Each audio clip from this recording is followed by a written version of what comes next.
ఒకసారి ఒక బ్రాహ్మణుడు అతని భార్య అడవిలో వెళ్తూ ఉన్నారు. అయితే బ్రాహ్మణుడి భార్యకు దాహం వేసింది. దీంతో ఒక చెట్టు కింద ఆమెను కూర్చోబెట్టి బ్రాహ్మణుడు నీటిని తేవడానికి ఒక మడుగు వద్దకు వెళ్ళాడు. అయితే ఇంతలో పెద్ద గాలి దుమారం వచ్చింది. అయితే అప్పటికే ఎప్పటినుంచో ఉన్న ఒక బాణం ఆ చెట్టుపై నుంచి నేరుగా దూసుకొచ్చి బ్రాహ్మణుడి భార్య గుండెల్లో దిగింది. దీంతో ఆమె అక్కడికక్కడే చనిపోయింది.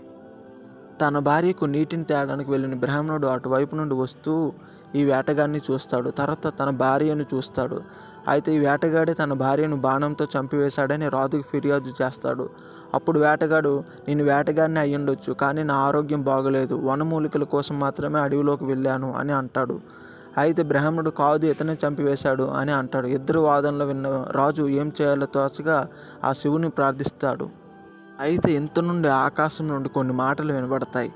ఊరి మధ్యలో జరుగుతున్న పెళ్లి కూతురు వివాహానికి వెళితే మీకు నిజం తెలుస్తుంది అన్న మాటలు. దీంతో వారు మారువేషంలో అక్కడికి వెళతారు. రాజు, బ్రాహ్మణుడు, వేటగాడు మారువేషంలో ఆ పెళ్లికి వెళతారు. అయితే అక్కడికి కొద్ది సమయం తర్వాత ఇద్దరు యమదూతలు వస్తారు.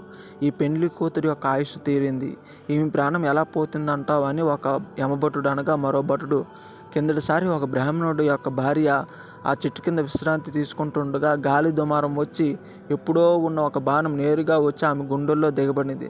దీంతో ఆమె ప్రాణం విడిచింది. అలానే ఈమెకు కూడా అలాంటిది ఏదో జరగవచ్చు అని అంటాడు.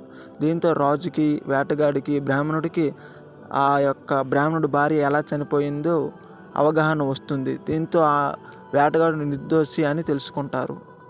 శివుడికి చేసిన ప్రార్థన వల్ల వారికి యమదూతల మాటలు వినిపించాయి. అయితే ఈ పెండ్లి కూతురు ఆయుస్సు ఎలా తీరబోతుందా అని ఎదురు చూడసాగారు. ఇందులో తాళి కట్టే సమయం ఆసన్నమైనప్పుడు బాజా భజంత్రులు గట్టిగా మోగాయి. దాంతో చాకలిలో కట్టివేయబడిన ఆంబోతు రంకెలు వేస్తూ వచ్చి ఆ పెండ్లి కూతురిని పొడిచి చంపివేస్తుంది.